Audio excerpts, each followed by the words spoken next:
Welcome everyone, हमारे YouTube channel पे यौगिक समाज यूट्यूब चैनल पे आपका स्वागत है। आज हमारे साथ साहू सर हैं जो कि LNIP से हैं और बेसिकली सर यहाँ पे एज ए एग्जामिनर आए हुए थे हमारे डिपार्टमेंट में और सर भी नेट JRF क्लियर है। तो मैंने सोचा क्यों ना सर से थोड़ी सी राय ली जाए जिससे कि मेरे जो व्यूअर्स हैं, मेरे जूनियर्स हैं, मेरे स्टूडेंट्स हैं, मेरे छोटे भाई हैं, उनको बेस्ट पॉसिबल हेल्प हो सके नेट JRF क्रैक करने में। Sir first of all please आप अपना इंट्रोडक्शन देंगे आप थोड़ा सा ब्रीफ। मैं डॉक्टर कृष्णकांत साहू हूँ और प्रेजेंट में मैं LNIP ग्वालियर में एसोसिएट प्रोफेसर हूँ, डीन हूँ faculty of physical education allied areas का, और साथ ही साथ मैं डायरेक्टर हूँ IQAC का। ओके। मेरी जर्नी स्टार्ट हुई थी, मैं कोरबा से हूँ जो छत्तीसगढ़ में है, पहले MP का पार्ट था, वहाँ से मेरी जर्नी स्टार्ट हुई। उसके बाद मैं आफ्टर 12th मैं LNIP आ गया BP करने। BP मैंने LNIP से करी, MP मैंने LNIP से करी, MPhil मैंने LNIP से करी, PhD मैंने LNIP से सारा करी। आपकी सारा एजुकेशन मेरा LNIP से। बाद में मैंने MBA भी कर लिया है, वो जीवाजी यूनिवर्सिटी से, in field of physical education, sports management. Okay. Management में किया मैंने MBA, ह्यूमन रिसोर्स मैनेजमेंट में वो किया। उसके बाद जो मेरी प्रोफेशनल जर्नी है वो स्टार्ट हुई थी 99 में। मैं बिलासपुर यूनिवर्सिटी में एज ए ऑनररी लेक्चरर था। उसके बाद 2.5 साल काम करने के बाद मैं जवाहर नवोदय विद्यालय बारसूर में रहा, वहाँ 6 महीने काम किया। उसके 2002 में मैं LNIP में लेक्चरर पोस्ट पे आया, उसमें लेक्चरर रहा होता था। और लेक्चर के बाद फिर मैं MIT यूनिवर्सिटी में भी 10 साल रहा बीच में, और उसके बाद फिर 2015 से फिर LNIP में कंटिन्यू कर रहा हूँ। सर जैसे कि आपने बताया कि आपका एक जो टीचिंग एक्सपीरियंस है वो मतलब बहुत वाइड है, मतलब कहना चाहिए ईयर्स में भी लंबा है और प्लेसेस में भी लंबा है। आपने एक वाइड वैरायटी ऑफ स्टूडेंट्स को आपने एक्सप्लोर किया होगा। सर ड्यूरिंग अगर हम बात करें पिछले स्टूडेंट्स की, फॉर एग्जांपल आज से 5 साल पहले के स्टूडेंट्स की, और जब से ये कोविड जो हम जेन जी जो हम बात करते हैं, स्टूडेंट्स में क्या डिफरेंसेस आपको देखने को मिले हैं अभी तक? देखिए बहुत फ़र्क पड़ा है जी। और टीचिंग में तो बहुत ज़्यादा फ़र्क पड़ा है, बच्चों के अप्रोच में फ़र्क पड़ा है। और अप्रोच अगर मैं कोरोना को अगर हटा दें, कोविड को हटा दें, तो उसके पहले भी काफ़ी फ़र्क पड़ा है हमारे समय में। जो मैं ग्लोरीफाई नहीं कर रहा हूँ कि हर कोई अपना पीरियड को ज़्यादा अच्छा बताता है कि अच्छा था, लेकिन स्कूल से ही बच्चे थोड़ा सा इम्पेशेंट आ रहे हैं, उनमें पेशेंस नहीं है, उनके पेरेंट्स में पेशेंस नहीं है। आप डांट नहीं सकते, डांटना नहीं भी चाहिए, लेकिन एक थोड़ा सा जो हमारी मेंटरिंग होती थी वो कहीं ना कहीं हमारा रिस्ट्रिक्शंस हो गया है। तो हम बच्चों को वो जो हेल्प करते थे या टीचर हमारे जो मेंटरिंग करते थे, डांटते भी थे और समझाते भी थे, वो चीज़ अब थोड़ा रुक गया है। तो सर काइंड ऑफ डांटना भी मुझे लगता है ज़रूरी है, क्योंकि बहुत जरूरी हमें है, डांटता वही है जो हमारे लिए अच्छा चाहता है। बहुत जरूरी है। वरना कोई हमें क्यों ही डांटेगा? करेक्ट, और वो हमारे लिए था, क्योंकि मैं देखता हूँ कि जो टीचर हमें सबसे ज्यादा डांटते थे या जो हमें, हमारे समय में तो बोलना नहीं चाहिए लेकिन मारते भी थे, लात भी पड़ती थी। MPhil तक मैंने मार खाई है, लात भी खाए। लगता है कि वो हमारे शुभचिंतक थे जी। कि उन्होंने हमें डायरेक्शन बताया, हमारे लिए पेन लेते थे और हमें समझाते थे।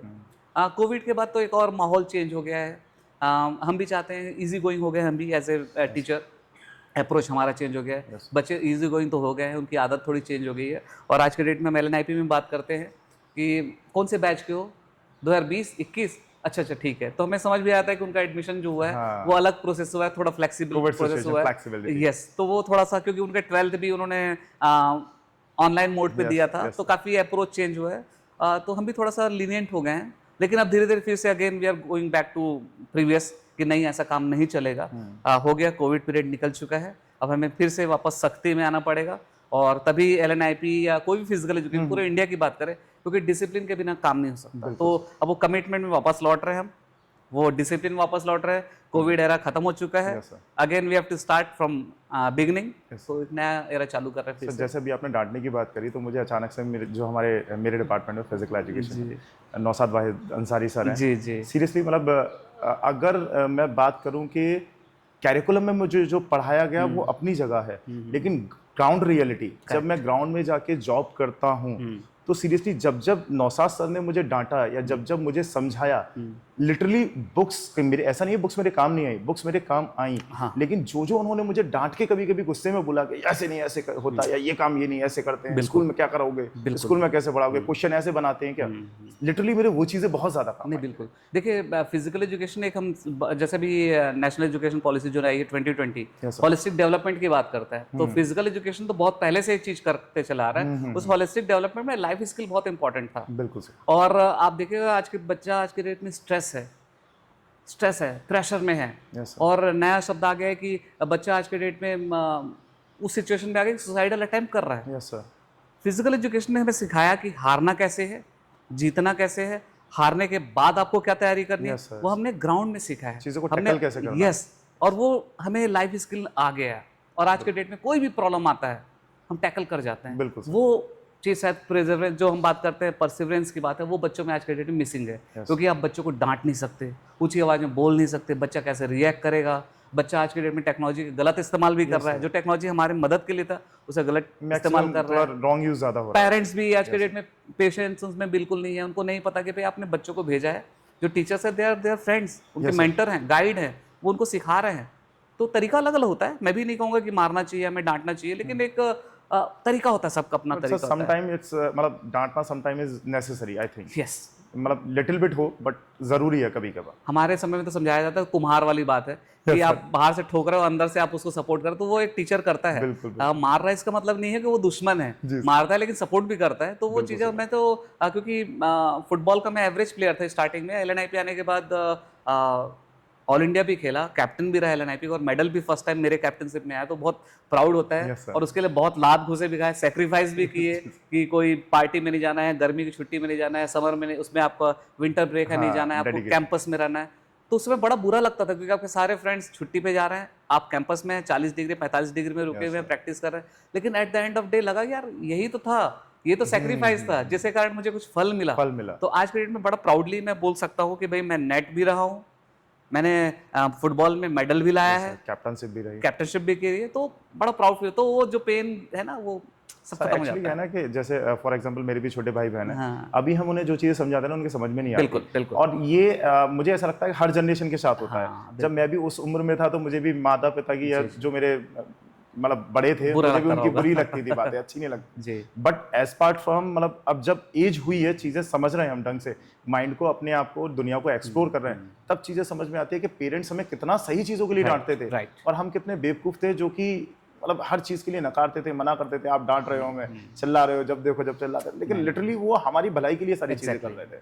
वो हमें जैसे मैं यही कहता हूँ कि कोई बात नहीं, हमें भी टाइम लगा समझने में, इन्हें भी शायद टाइम लगेगा, लेकिन ज्यादा लेट नहीं होना चाहिए। अदरवाइज क्या है कि क्योंकि आज के डेट में कंपटीशन बहुत फास्ट है, बिल्कुल। अगर आप थोड़ा भी पीछे रह गए तो पीछे रह जाएंगे। तो बच्चों को भी रियलाइज करना चाहिए। मैं तो यहाँ पे कहूँगा कि पेरेंट्स का बहुत बड़ा रोल है। पेरेंट्स को भी समझना चाहिए कि फिजिकल एजुकेशन में डेडिकेशन, कमिटमेंट चाहिए, वहाँ पेन होगा, बिल्कुल। तो पेरेंट्स भी थोड़ा सा फोकस करें, प्रिपेयर्ड भी रहे। मैं ये नहीं कह रहा हूँ कि वहाँ पे बिल्कुल सेफ गार्डिंग ना हो स्टूडेंट की या प्लेयर्स की। सेफ गार्डिंग भी बहुत इंपॉर्टेंट है, सेफ्टी सिक्योरिटी भी इंपॉर्टेंट है। साथ ही साथ थोड़ा सा कॉपरेशन चाहिए, टीम वर्क चाहिए, पेरेंट्स का भी, बच्चे का भी और टीचर का भी। सब मिलकर काम करेंगे तो बच्चा आगे बढ़ेगा। और फिजिकल एजुकेशन में बहुत स्कोप है, बहुत अच्छी फील्ड है, नोबल फील्ड है, बिल्कुल। तो अच्छा कर सकते हैं। और सर वाहिद मुझे लगता है सिर्फ यही एक फील्ड है जो कि आपको, आपके साथ जब कोई दुर्घटना होती है, जब आपके साथ कोई प्रॉब्लम होती है, उससे टैकल करना आपको जो ये फील्ड सिखा सकता है, मुझे नहीं लगता कोई बीटेक या कोई और कोर्स सिखा सकता है। मैं ये कहा ना कि लाइफ स्किल, जो आज के डेट में देखिए स्कूल्स में एक लाइफ स्किल सिखाने के लिए लाइफ स्किल गुरु आ गए हैं, यस सर, काउंसलर आ गए हैं। फिजिकल एजुकेशन में आपका बच्चा आ गया, खेल में आ गया, स्पोर्ट्स में आ गया, कोई काउंसलर की आपको लाइफ में जरूरत नहीं है। और एलआईपी में हमने एक लोगो चलाया है, gift a sport to a child, कि आप अपने बच्चे को एक कोई भी खेल गिफ्ट करिए। फुटबॉल, हॉकी, क्रिकेट, कोई भी major minor game, indigenous game खेलने दीजिए। वो बच्चा अगर खेलेगा, खिलाड़ी मत बने कोई बात नहीं, लेकिन जो डिसिप्लिन, कमिटमेंट और जो फुटबॉल, क्रिकेट, हॉकी से जो लीडरशिप सीखेगा, कॉन्फिडेंस आएगा, वो कहीं भी नहीं सीख सकता। ये बात रियलिटी है सर। तो एक गारंटी है फुटबॉल में, बहुत बड़ी गारंटी, स्पोर्ट्स की गारंटी है कि आपका बच्चा अच्छा करेगा। जी जी सर, जैसे कि आपने बताया कि आपका नेट क्वालिफाई है, तो आप सर मुझे बताएंगे कि आपका पैटर्न क्या रहा था नेट की जब आपने प्रिपरेशन करी? जैसे कुछ लोगों का फर्स्ट अटेम्प्ट पे निकल जाता है, कुछ का थोड़ा सा टाइम लगता है, आपका कैसे फर्स्ट अटेम्प्ट पे निकला या क्या? इसमें एक है कि मैं जैसे बीपी में आया, उससे पहले मैं 12th कंपार्टमेंट था, 2 सब्जेक्ट में, केमिस्ट्री और मैथ्स में। बहुत ही पुअर स्टूडेंट था क्योंकि मैं फुटबॉल में बहुत फोकस करता था। मेरे पेरेंट्स भी बहुत ज्यादा फोकस करते हैं, हाँ ठीक है खेलो, एग्जाम तो हर साल होता है, ये वर्ल्ड कप बहुत 4 साल में एक बार आता है, तो बड़ा वो भी इजी गोइंग थे, मतलब बहुत ज्यादा सपोर्टिव थे। बिल्कुल बहुत सपोर्टिव थे। और मैं इवन मुझे अच्छे से याद है कि 24 मार्च से मेरा एग्जाम था, 23 मार्च में टूर्नामेंट खेल के आया था, बोर्ड एग्जाम, तो सप्लीमेंट्री आना था। मेरे जो टीचर्स है, प्रिंसिपल, जो हमारे जो प्रिंसिपल थी वो मेरे फ्रेंड की मम्मी थी। वो बोलती थी तुम्हारा क्या होगा लाइफ में, क्या करोगे? मैंने कहा देखा जाएगा जो भी होगा। और मुझे केमिस्ट्री टीचर में ये बोला जाता था कि मॉलिक्यूल कैसा होता है पता है तुम्हारे, फुटबॉल जैसा। तो लगता था यार, बुरा भी लगता था, लेकिन ठीक है कोई बात नहीं। और बहुत टीजिंग होती थी कि एग्जाम्पल आपको खेल में तुम बर्बाद हो रहे हो, और उस समय हमारा बहुत ज़्यादा ये था कि खेलोगे कूदोगे तो बनोगे बनो खराब वाली बात हाँ, चल रहा था कहावत। जी जी। LNIP आने के बाद क्योंकि मैं चॉइस से आया था, तो मैंने राइट फ्रॉम फर्स्ट ईयर मैंने मेरिट स्कॉलरशिप उठाई। ओके। तो मैं वो बड़ा प्राउडली बोल सकता हूँ, जो 12th फेल आया ना मूवी, वैसे मैं भी 12th कंपार्टमेंट था, लेकिन मैंने सक्सेसफुल यहाँ पे आके किया। मैंने मेहनत करी क्योंकि मैं अपने फील्ड में था, कोई चॉइस नहीं था, मुझे वहाँ सक्सेसफुल होना ही था। यस। खेला भी मैं, पढ़ाई भी किया, और right from first year, second year, third year MP मैंने स्कॉलरशिप उठाई, मेरिट स्कॉलरशिप, साथ ही साथ स्पोर्ट्स स्कॉलरशिप उठाया, MPhil भी किया, पूरे स्कॉलरशिप में मैंने किया। तो वो एक अच्छा लगा भी, और धीरे धीरे लगा। जहाँ तक मेरे पढ़ने की बात है, मैं कभी अकेले, अभी भी मुझे अगर कोई कहे कि 10 मिनट पढ़ लो, तो मैं एक जगह बैठ के पढ़ नहीं सकता। ये मेरी कमजोरी है या वीकनेस है, जो भी कहिए आप। तो मैं ग्रुप डिस्कशन करता था। और ग्रुप डिस्कशन में क्या करता था कि मैं कोई टॉपिक लेके किसी को बताता था, ये टॉपिक तुझे आता है? वो बोलता था नहीं, तो मैं समझाता हूँ। तो टीचिंग एप्टीट्यूड मेरा ऐसा है कि मैं पढ़ाता ज़्यादा था, पढ़ता कम था। और मेरा एक दोस्त है, मेरा बैचमेट था, वो ही वॉज फ्रॉम त्रिपुरा, और उसको हिंदी भी नहीं आती थी, इंग्लिश भी नहीं आती। तो वो बोलता था कि तूने मेरे को हिंदी में समझा दे, मैं लिख लूँगा। तो उसको फर्स्ट ईयर से मैंने पकड़ा, और वो मुझे पकड़ के चला। और बड़ा प्राउड फील होता है कि आज वो हेड ऑफ डिपार्टमेंट है त्रिपुरा यूनिवर्सिटी का। ठीक है। और एक जो मेरा, जिसको मैंने मॉडर्न ओलंपिक गेम को हिंदी में ट्रांसलेट करा था, he is now head of Allahabad university. तो ये मैं पढ़ा के ना खुद मेरी तैयारी होती थी। और वो टीचिंग एप्टीट्यूड भी डेवलप किया। तो सर आपके केस में ये कह सकते हैं कि लर्निंग बाय टीचिंग। यस बिल्कुल। और हम रेलवे स्टेशन में, ग्वालियर फेमस है, रेलवे स्टेशन में लोग पढ़ाई करते थे, वन नाइट स्टडी होती थी। तो रेलवे स्टेशन पढ़ाई करते थे, इसलिए पढ़ते थे कि पढ़ते पढ़ते अगर नींद आ जाए, तो वहाँ पे एक चाय की दुकान थी, वकील चाय दुकान था, वहाँ जाके चाय पी लेते थे, फिर पढ़ते थे, और नींद नहीं आती थी। हम ऐसे ही करते गए। और कोई भी टॉपिक मैंने कहा ठीक है, तुम ये टॉपिक बताओ क्या होता है, वो टॉपिक, और ग्रुप डिस्कशन करते रहे। सेम पैटर्न मैंने नेट के लिए भी किया।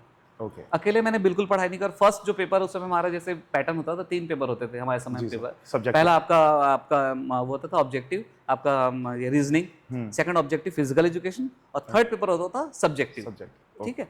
तो फर्स्ट पेपर रीजनिंग, क्योंकि हम लोग बहुत अच्छा थे नहीं, तो ग्रुप डिस्कशन करके ही कि भाई ठीक है, तुम ऐसा करो, ब्लड रिलेशन वाला कर लो, मैं सीरीज वाला कर लेता हूँ, तुम मुझे सिखाओ, ये वाला हम आपस में ना बार्टर सिस्टम करते थे, तुम मुझे सिखा, मैं तुझे सिखाऊं, ग्रुप डिस्कशन ही करते थे। वो मेरा तैयारी था।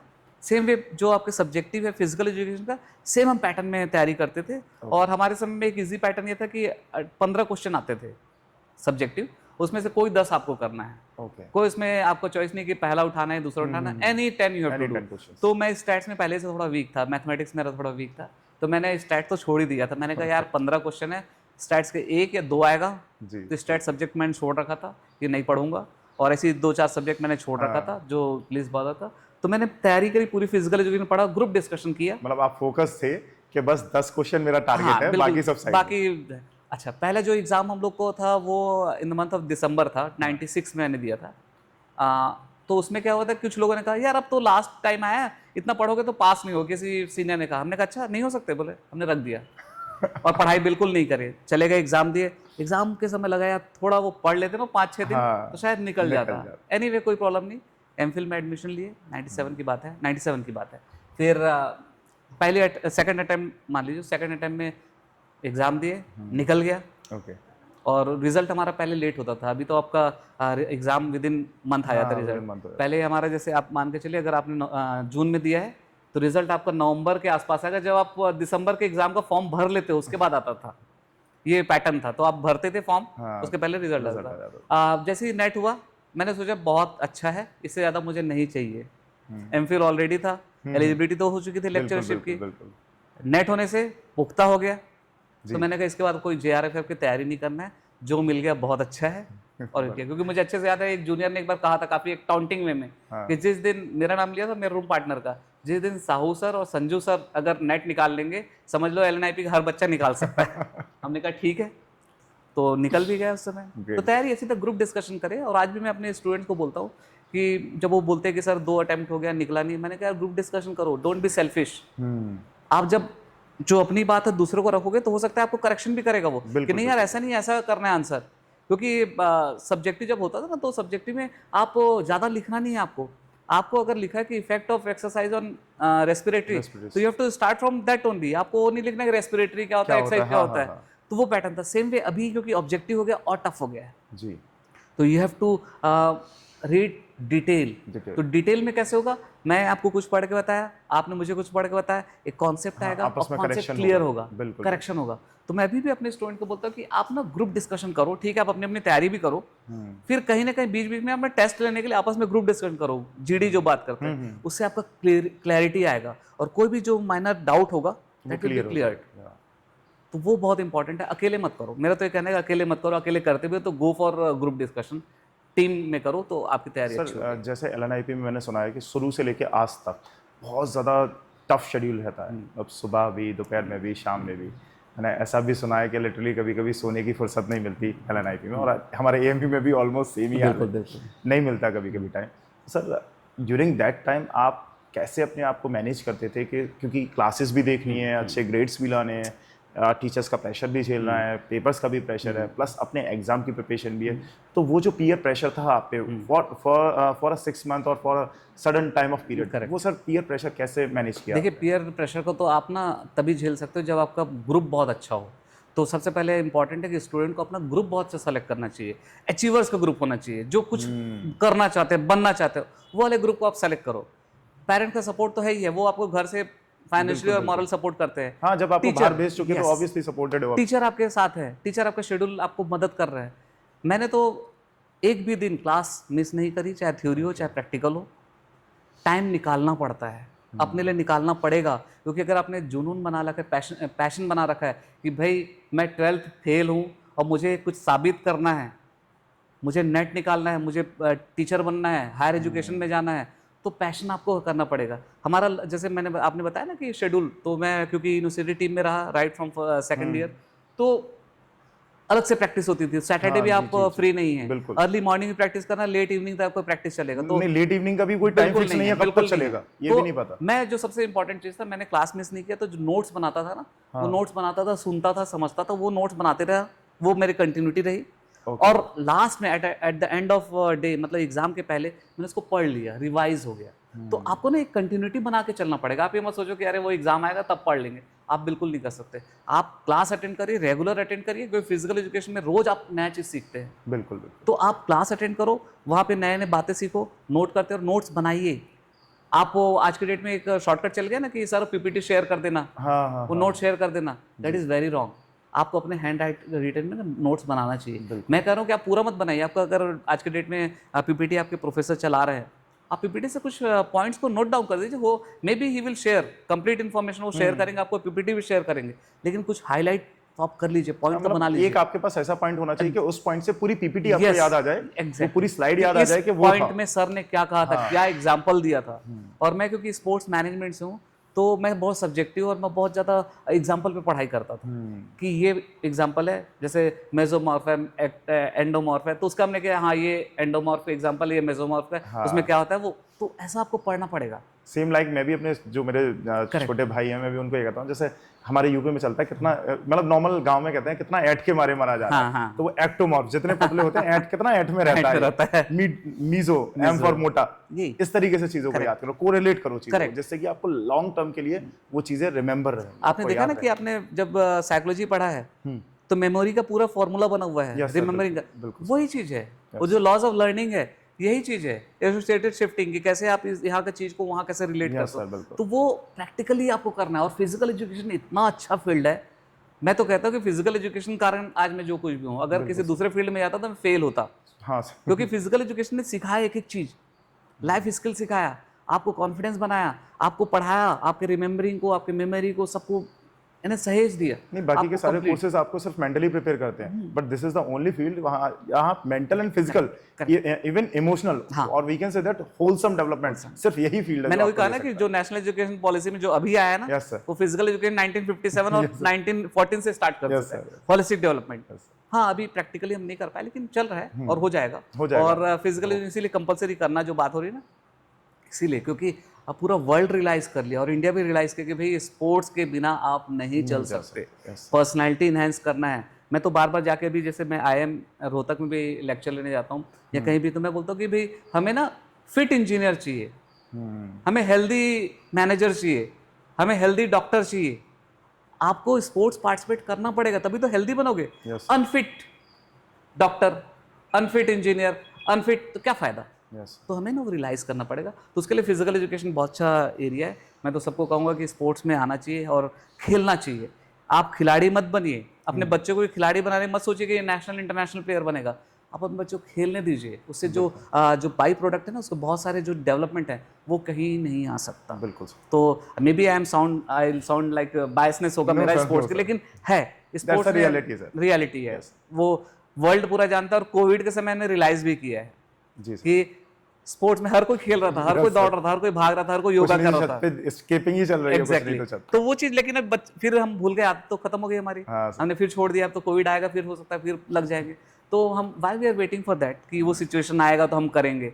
अभी से इम्यून को थोड़ा डेवलप कर ले। तो वो तो जनरलाइज है कि आप फिजिकल एजुकेशन की एक्टिविटीज को, कोई भी एक्टिविटी करिए, जो भी एक्टिविटी आपको अच्छा लगता है वो आप करो। सर मेरा नेक्स्ट क्वेश्चन आपसे ये जी। रहेगा कि फॉर एग्जांपल जैसा इतना एक लंबा वक्त हो गया आपको टीचिंग का, और एक वाइड वैरायटी ऑफ स्टूडेंट्स को आपने पढ़ाया है, और प्लस नेट का आप तब से लेके आज तक जो पैटर्न में चेंज आया है वो सारा पैटर्न आप देख रहे हैं। आप में भी शायद आपने क्वेश्चन भी डिज़ाइन किए होंगे नेट के लिए। सर उस सिनेरियो की बात अलग थी क्योंकि पेपर का मोड अलग था, लेकिन अभी ऑनलाइन है, थोड़ा सा टफ कहते हैं, बट मुझे नहीं लगता कि टफ है, क्योंकि टफ तो उस वक्त भी था क्योंकि इंटरनेट नहीं था। टफ आज भी है क्योंकि इंटरनेट है, चीज़ें इजीली अवेलेबल है, तो उतना ही टफ कर दी गई चीज़ें।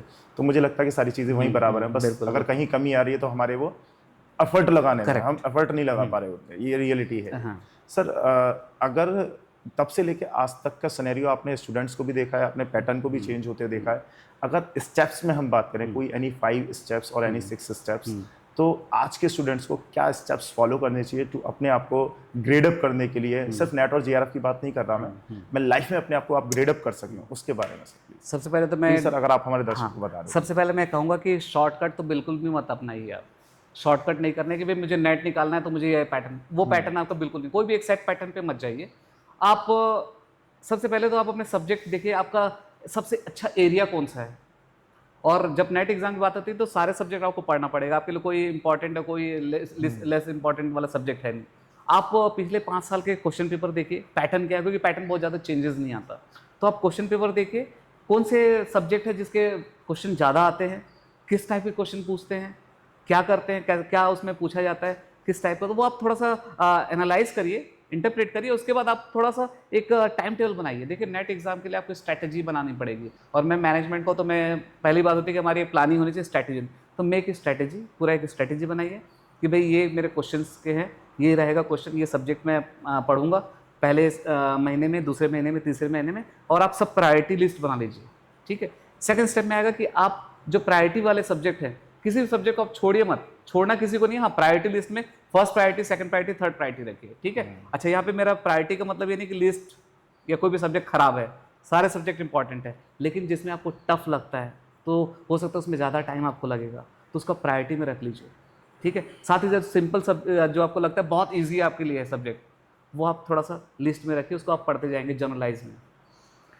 थर्ड पॉइंट मेरा रहेगा कि आप हमेशा, मैं जो बोलता हूँ कि आप टीम में पढ़िए, ग्रुप डिस्कशन करिए। आप एक अच्छी पीयर ग्रुप बनाइए, आपके लाइकिंग डिसलाइकिंग वाले कुछ फ्रेंड्स मिलते हैं सेम लाइकिंग माइंड वाले, उनके साथ बैठिए और उनके साथ डिस्कस करो। आप एक पैटर्न कर लो कि एवरी थर्सडे और एवरी फ्राइडे 5 से 6 या 7 बजे वो एक टाइम सेट कर लो, उस समय कहीं पे भी रहे हम बैठ के डिस्कशन करेंगे, क्योंकि वो एक हमारा पैटर्न बन जाएगा ना, तो आपका एक रेगुलरिटी आ जाएगी। That is very much important कि आपकी कंसिस्टेंसी आएगी, रेगुलरिटी आएगी कि आप एवरी थर्सडे को बैठते हो एक साथ।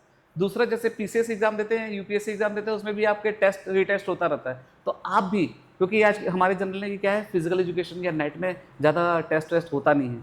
आप एक पैटर्न बना लो कि एवरी मंथ एक सीरीज ले लीजिए, आपस में बना लीजिए, या किसी फैकल्टी को पकड़ लीजिए, वो एक क्वेश्चन पेपर आपको दे देंगे, प्रॉपर इन्विजिलेशन हो वहाँ पे, आप एग्ज़ाम दीजिए, वो आपका एक सीरियसनेस आएगा। क्योंकि क्या होता है ना कि कई बच्चे मैंने देखा है जब ऐसे पढ़ते हैं तो बोलते हैं सर सब चीज़ आता है सब, लेकिन जब क्वेश्चन पेपर एग्जाम हॉल में जाते हैं सब भूल जाते हैं। तो उसके लिए आपको ना बार बार तैयारी करना है कि रियल टाइम आप टाइम के साथ कैसे कर सकते हो, तो वो एक तैयारी आपकी बहुत इंपॉर्टेंट। तीसरा इंपॉर्टेंट है कि आप, क्योंकि जो फर्स्ट पेपर सबको बहुत ज़्यादा टफ लगता है, क्योंकि कई भी लोग उसको टफ मानते हैं, वो पेपर के आप अगर कोचिंग लेना चाहें तो आप जाइए अच्छा कोचिंग सेंटर पे और कोचिंग लीजिए, उसमें हेजिटेट मत करिए। क्योंकि कई बच्चे ऐसे सोचते हैं कि मुझे सब कुछ आता है, दैट इज़ वेरी रॉन्ग। आपको रीजनिंग नहीं आता, मुझे रीजनिंग नहीं आता था, तो मैं कुछ हेल्प लेता था, उसको से मदद लेता था। आप भी मदद लीजिए, इसमें बिल्कुल ईगो मत रखिए। आप स्टूडेंट हैं, ईगो नहीं रहना चाहिए। आपको हर चीज़ आता है जरूरी नहीं है, तो आप फ्री होके आपको जो भी टीचर की मदद लेनी है, सीनियर की मदद लेनी है, इवन आपको लगता है कोई जूनियर आपसे अच्छा है रीजनिंग में, take help from him also, बिल्कुल हेजिटेट मत करिए, ठीक है। लास्ट है कि आप अपने कंसिस्टेंसी बनाने के लिए रिलायबिलिटी अपने पास रखिए और आप कॉन्फिडेंस बना के रखिए कि मैं नेट निकाल लूँगा। अगर नेट नहीं निकलता है कोई बात नहीं, आपके नेक्स्ट अटैम्प्ट करिए, लेकिन वो बार बार गलती आपको नहीं करना है, दोहराना नहीं है। एक बार गलती हो गई, आप देखो क्या गलतियाँ किए थे, रियलाइज़ करो और उसको मिनिमाइज करो। तो आपको पूरा एक स्ट्रैटेजी की तरह प्लान करो। सब्जेक्ट आपको प्लान करना है, प्रायोरिटी लिस्ट आपको प्लान करना है, आपके स्ट्रैटेजिकली टाइम टेबल होना चाहिए, आपको मेंटर बनाना है, वो जूनियर भी हो सकता है, सीनियर भी हो सकता है, टीचर भी हो सकते हैं, वो होगा। और पांचवा आपको जो बताया मैंने कि आपको अपने आप में कॉन्फिडेंस होना चाहिए। नेट एक बार में जरूरी नहीं हर किसी का निकल जाए, और मैं हमेशा बोलता हूँ कि never compare your self with others. हो सकते हैं किसी का आपसे हो सकता है नंबर कम मिलता रहो रेगुलर एग्जाम में, लेकिन नेट आपसे पहले निकाल ले, हो सकता है आप नेट निकाले वो जीआरएफ निकालें। कंपेयर मत करिए, डेस्टिनेशन आपका भी है। आप तो 100% अपना एफर्ट लगाइए, बाकी ऊपर वाले पे भी छोड़ दीजिए थोड़ा। तो आप मेहनत करिए, 100% आप नेट निकालेंगे। नेट के लिए कोई बहुत ज़्यादा पैटर्न चेंज नहीं होता रहता है, लेकिन पैटर्न आपको जानने के लिए एक बहुत इंपॉर्टेंट चीज़ है, आप तो न्यूज़पेपर जरूर पढ़ो। क्योंकि न्यूज़पेपर एक ऐसा है कि वो आपको सब्जेक्ट का मैटर नहीं देगा, लेकिन सब्जेक्ट को पढ़ने के लिए कॉन्फिडेंस डेवलप करता है। तो आप न्यूज़पेपर पढ़ो और कोशिश करिए, क्योंकि हम हिंदी बेल्ट वाले हैं, इंग्लिश न्यूज़पेपर पकड़ लीजिए, वो बहुत मदद करेगा। क्योंकि कई बार जब क्वेश्चन पेपर आता है ना, तो हिंदी से आसान होता है इंग्लिश में समझना। तो आप ये मत कहिए कि मुझे हिंदी भाषी हूँ, मुझे हिंदी पसंद है, हमें बहुत पसंद है, लेकिन अगर आपको ट्रेंड के साथ चलना है, गो विथ इंग्लिश। इंग्लिश भी थोड़ा पढ़िए, उसके लिए न्यूज़पेपर पढ़िए, कॉन्फिडेंस आएगा। क्योंकि अभी भी हमारा एक आपस में होता है कि हम हिंदी भाषी वाले जैसे 4 लोग इंग्लिश में बात करें तो हमारा कॉन्फिडेंस डाउन हो जाता है। तो उस कॉन्फिडेंस को डेवलप करने के लिए, और सबसे इंपॉर्टेंट है, अपने ऊपर विश्वास रखिए। 100% आप पास होंगे। और एक और लास्ट, अगर किसी भी कारण अगर नेट नहीं निकाल पाते तो आपका लाइफ खत्म नहीं हुआ है।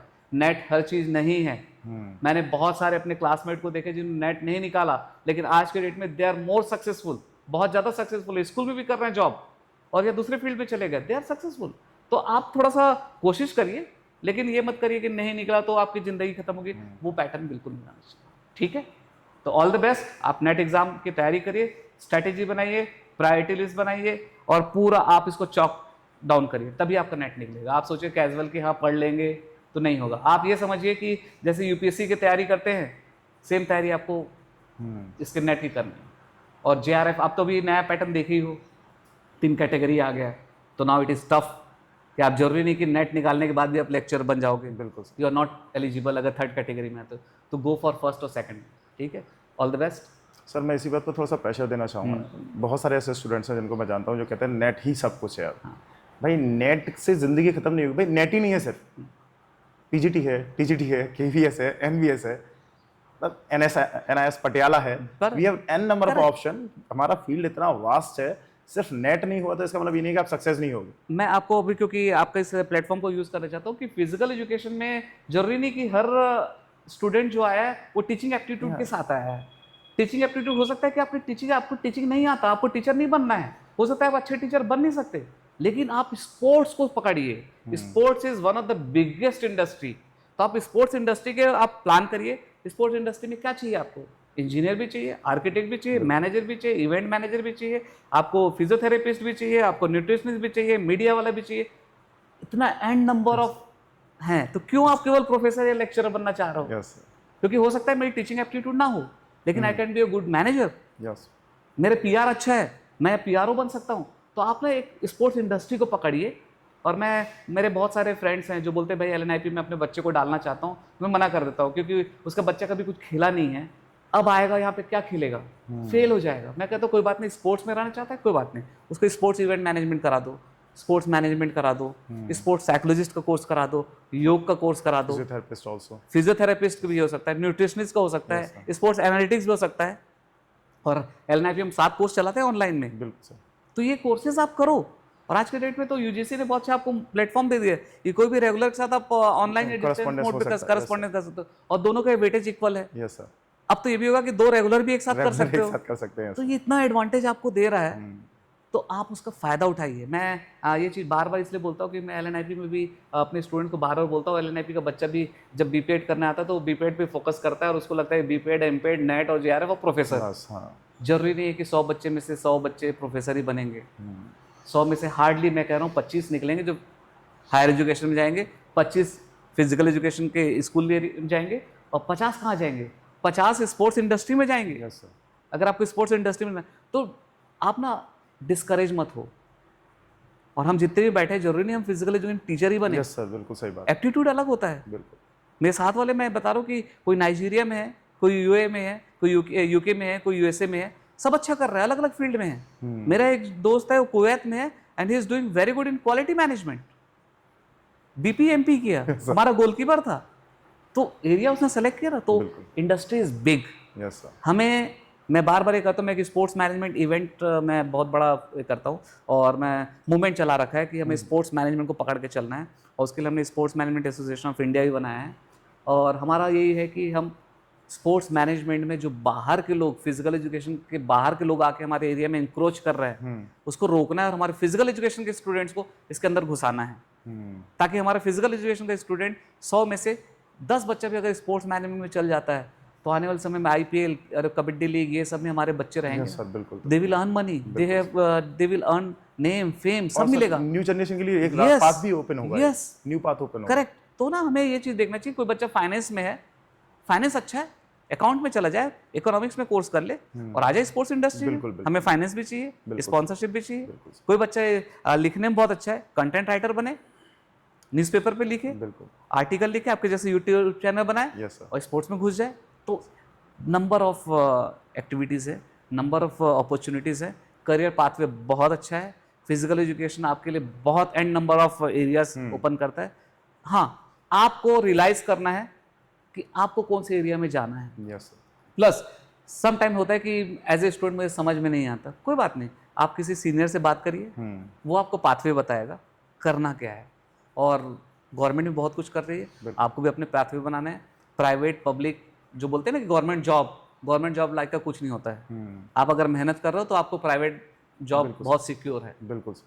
तो यही है कि आप मेहनत करिए और बड़ा फील्ड है। काफ़ी सारी बातें हुई स्पोर्ट्स मैनेजमेंट, क्योंकि स्पोर्ट्स में जो स्टूडेंट, जो बेसिकली जो फिजिकल एजुकेशन में जो स्टूडेंट आता है, वो माइंड ये बना के आता है कि खेलने को मिलेगा। हाँ। मैं ऑल इंडिया खेलूंगा, मैं एसजीएफआई खेलूंगा, मैं नेशनल खेलने जाऊंगा, उसका सारा फोकस ये होता है।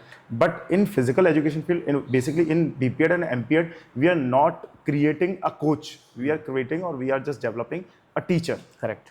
जब वो यहाँ आके ये चीज़ रियलाइज करता है तो टोटली उसकी दुनिया पलट जाती है, क्योंकि उसके दिमाग में था खेलूंगा, मजा आएगा, मेडल जीतूंगा, नाम रोशन होगा, और यहाँ उसको टीचर बना के रख दिया। टोटली डिफरेंट थिंग है। अभी जैसे कि आपने स्पोर्ट्स मैनेजमेंट की बात करी, एमपीएड के बाद 98% स्टूडेंट को सिर्फ ये पता है कि पीएचडी, क्योंकि एमफिल बंद हो चुका है अभी, तो सीधे पीएचडी, नेट, जीआरएफ की तरफ आता है। अगर मैं मैनेजमेंट, क्योंकि इतनी ज़्यादा बातें हो चुकी है, मैनेजमेंट वर्ड इतना ज़्यादा बोल चुके हैं, ऑल्दो ये वीडियो थोड़ा सा आउट ऑफ ट्रैक जा रहा है, बट ये कहीं ना कहीं बहुत यूजफुल है। मुझे लगता है नेट, जितना नेट यूजफुल है, उतना ये जो आप मैनेजमेंट बता रहे हैं वो भी अपने आप में बहुत ज़्यादा यूजफुल है। तो इसमें कैसे, हाउ टू बी एंटर, और हम कैसे, कौन कौन से कोर्सेज हो सकते हैं, क्या क्या चीज़ें हम कर सकते हैं, प्लीज़ थोड़ा सा उस बारे में आप एलैबोरेट करिए। सबसे पहले तो मैं एक बता दूं कि हमारे एक दिमाग में बैठा है कि मैनेजमेंट बहुत ईजी होता है। जी। तो ईजी तो नहीं है। प्लस बोलते हैं कि मैनेजमेंट तो कोई भी कर सकता है। अगर कोई भी कर लेता तो आईआईटी का बंदा आईआईएम में नहीं जाता और मैनेजमेंट कोर्स नहीं करता। वो जानता है कि मैनेजमेंट होता क्या है। मैनेजमेंट एक ना, मैं बार बार बोलता हूँ कि management is not a subject, it is a way of life. आपके लाइफ को सिखाता है कि कैसे करना है। मैनेजमेंट आप कैसे कर रहे हो नहीं है, कैसे सक्सेसफुल होना है, दैट इज इट। तो एक पूरा एक पाथवे है हमारे फील्ड में। स्पोर्ट्स मैन, जैसे मैंने बताया कि स्पोर्ट्स इंडस्ट्री बहुत बड़ी इंडस्ट्री है और इसमें जो डिमांड है, क्योंकि हर चीज़ डिमांड और सप्लाई का होता है। बिल्कुल। कई जगह बात होती है कि हमें कोचेस चाहिए, कोचेस नहीं मिल रहे हैं। कोच बोलता है सर मेरे को जॉब नहीं मिल रहा है। Yes sir. टीचर बोलता है सर मेरे को जॉब नहीं मिल रहा है, और वो स्कूल बोलता है कि वहाँ पर टीचर नहीं मिल रहा है। तो बहुत बड़ा गैप हो रहा है। मैनेजमेंट वाला क्या करता है, हर चीज़ को प्लान करता है, इंडस्ट्री को समझता है, एक पूरा स्पोर्ट्स इकोसिस्टम डेवलप करता है, स्ट्रैटेजी बनाता है, right from grass root rate से लेके ऊपर तक, टॉप लेवल तक, कि कहाँ स्ट्रैटेजी होगी, क्या प्लानिंग होगी। ठीक है। एक टीम, फॉर एग्जांपल आप देखिए, अगर मैं एक एग्जांपल लेता हूँ, इंडियन क्रिकेट टीम को ले लीजिए। राहुल द्रविड़ का रोल कोचिंग का नहीं है, ही इज अ मैनेजर।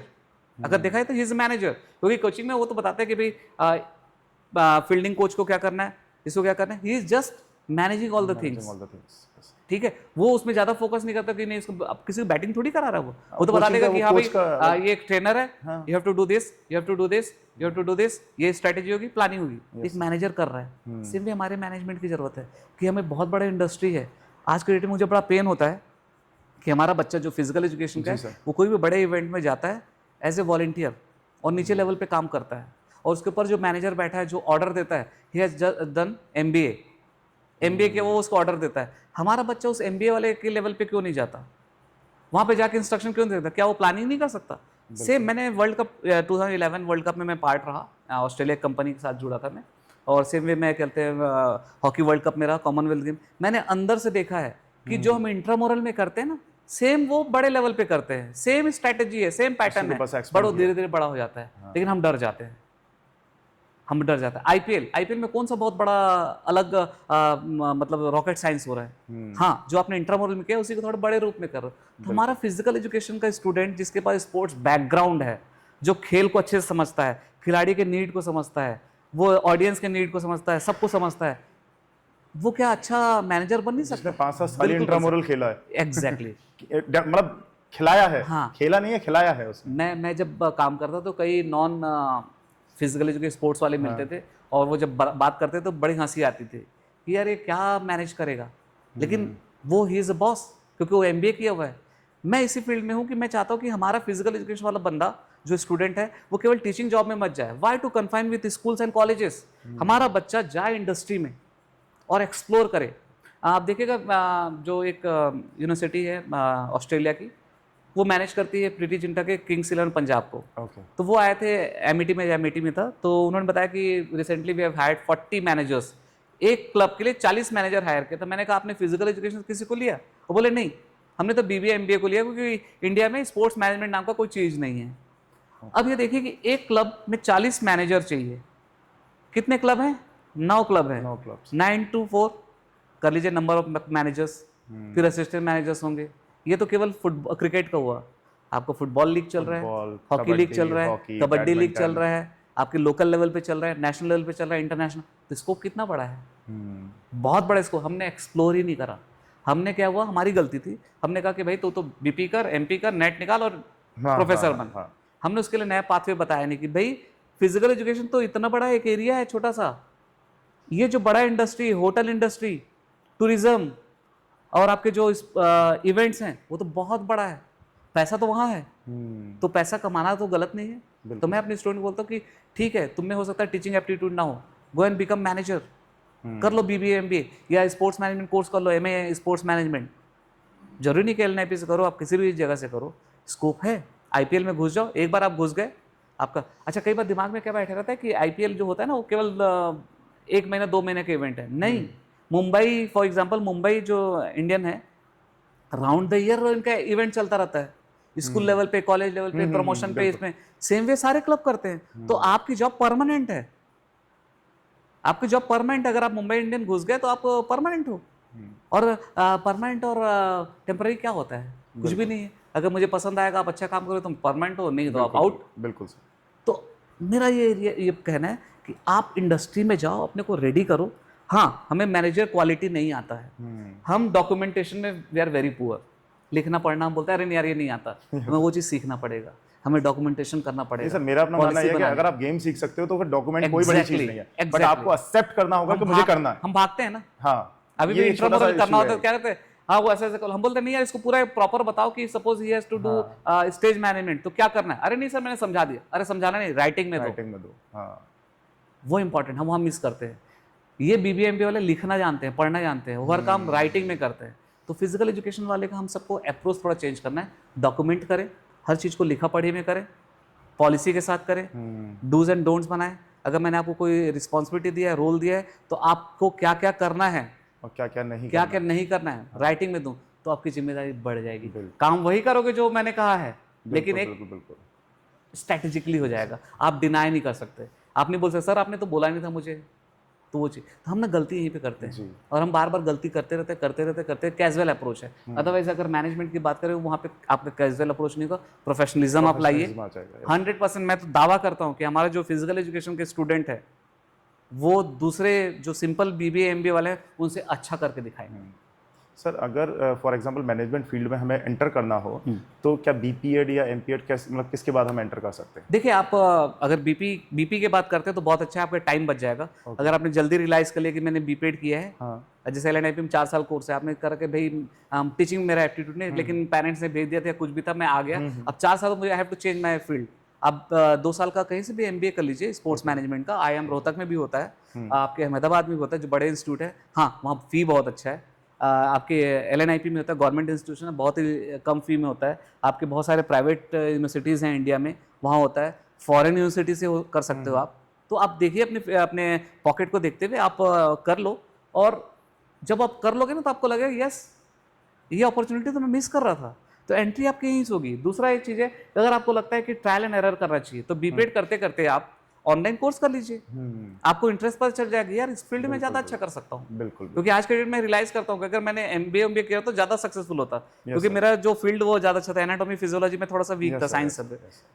तो मैंने किया अभी एट द एज ऑफ 47 मैंने एमबीए किया ओके। और 71% लाया, तो एरिया है ना। Sir if we are talking about scope, हाँ। क्योंकि एलएनआईपी में काफ़ी लंबे वक्त से चल रहा है स्पोर्ट्स मैनेजमेंट का कोर्स, तो अगर हम स्कोप की बात करें, अभी तक एलएनआईपी से कितने स्टूडेंट्स हैं जो कहीं ना कहीं प्लेस्ड हो चुके हो, और एक मतलब एक कहना चाहिए एक जो रेंज ऑफ फिजिकल इनकम है वो किस रेंज में? फिजिकल एजुकेशन के बच्चों फिजिकल एजुकेशन। देखिए एलएनआईपी में हम बात करते हैं 100% प्लेसमेंट, और हमारा फोकस है 200 प्लेसमेंट की, हर बच्चे को 2 अपॉर्चुनिटी मिले, 2 स्कोप हो, और हमारे बच्चा 100% प्लेसमेंट में है। और कई ऐसे बच्चे जिनको 2-2 3-3 अपॉर्चुनिटी मिलती है, उसमें हमारा कोई ये नहीं। हाँ जहाँ तक रेंज की बात आती है तो इंडस्ट्री पे डिपेंड करता है। कई स्कूल्स आते हैं दे स्टार्ट विथ 35 to 50 और एकोमोडेशन भी प्रोवाइड करते हैं।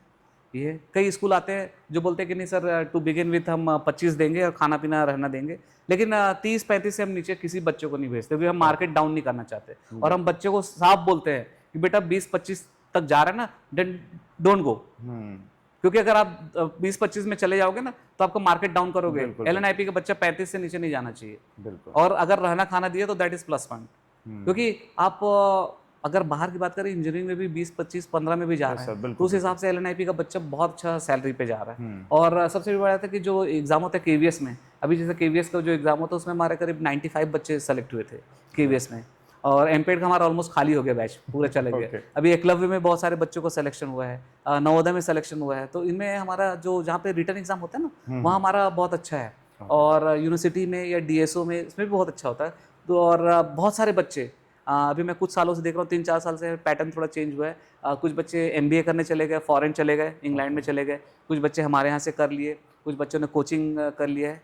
तो हायर एजुकेशन में बच्चे चले जा रहे हैं, अलग अलग फील्ड में चले जा रहे हैं, या फिर जॉब लग जा रही है, तो मतलब हमारा बच्चा कोई खाली नहीं है। सर क्या एलएनआईपी में एमबीए भी है? एमबीए हम एमबीए नहीं, क्योंकि क्या है एमबीए होता है एआईसीटी से अप्रूव्ड होता है, तो हमने स्टार्ट किया MA sports management which is equivalent to that, और यूजीसी अप्रूव्ड है। हाँ तो एमए स्पोर्ट्स मैनेजमेंट है, और हमारा भी थोड़ा सा जद्दोजहद चल रहा है इंटर्नशिप पे, क्योंकि इंटर्नशिप थोड़ा हमारा वीक होता है, लेकिन अब हमें इंटर्नशिप भी बहुत अच्छा मिल जा रहा है। स्किल इंडिया के साथ हमारा टाइप है, बहुत सारे कॉर्पोरेट है उनके साथ हमारा टाइप है। Is there any chance to मतलब आई मीन जैसे कोई बच्चा यहाँ पे कोई कोर्स कर रहा है और वो साथ में 2 कोर्सेज कर सके? हाँ देखिए रेगुलर में तो क्या होता है ना कि 2 अलग अलग सिटी में आप नहीं कर सकते, क्योंकि टाइम टेबल आपका दोनों एक कैसे दिखाओगे कि एक टाइम ग्वालियर, हाँ आप ग्वालियर से ऑनलाइन डिस्टेंस मोड पे कर लीजिए। तो ऑनलाइन डिस्टेंस मोड में हमारा 7 कोर्स चल रहा है, उसमें स्पोर्ट्स मैनेजमेंट भी है, स्पोर्ट्स इवेंट मैनेजमेंट भी है, और एक हम बहुत अच्छा सब्जेक्ट लेकर आए स्पोर्ट्स एनालिटिक्स। और उसमें जो सब्जेक्ट को पढ़ा रहे हैं ना उसमें से ज़्यादातर ड्रीम 11 के साथ काम किए हुए हैं। तो वो जब टीचर पढ़ाता है तो बहुत अच्छा है। फिर स्पोर्ट्स न्यूट्रिशन का हमारा बहुत अच्छा कोर्स है, फिटनेस मैनेजमेंट का कोर्स है, बहुत अच्छा चल रहा है। ये सारी डिटेल्स आपकी वेबसाइट पे अवेलेबल है। Thank you so much sir, seriously thank you. ये वीडियो सबसे ज़्यादा बेस्ट वीडियो जाने वाली है, क्योंकि हमने काफ़ी वाइड रेंज के ऊपर बात करी, हमने नेट और जेआरएफ के ऊपर भी बात करी, हमने मैनेजमेंट के ऊपर भी बात करी, और सबसे ज़्यादा जो इम्पोर्टेंट मुझे लगा, हमने लाइफ का जो रिस्क है, जो हमें लगता है ना कि सिर्फ यही सब कुछ है, ये नहीं है, नहीं बिल्कुल मतलब ऐसा नहीं। हमने जो मोस्ट इंपॉर्टेंट टॉपिक मुझे जो लगा आज का वो ये रहा। Seriously thank you so much आपका ये टाइम देने के लिए। Thank you so much sir, thank you.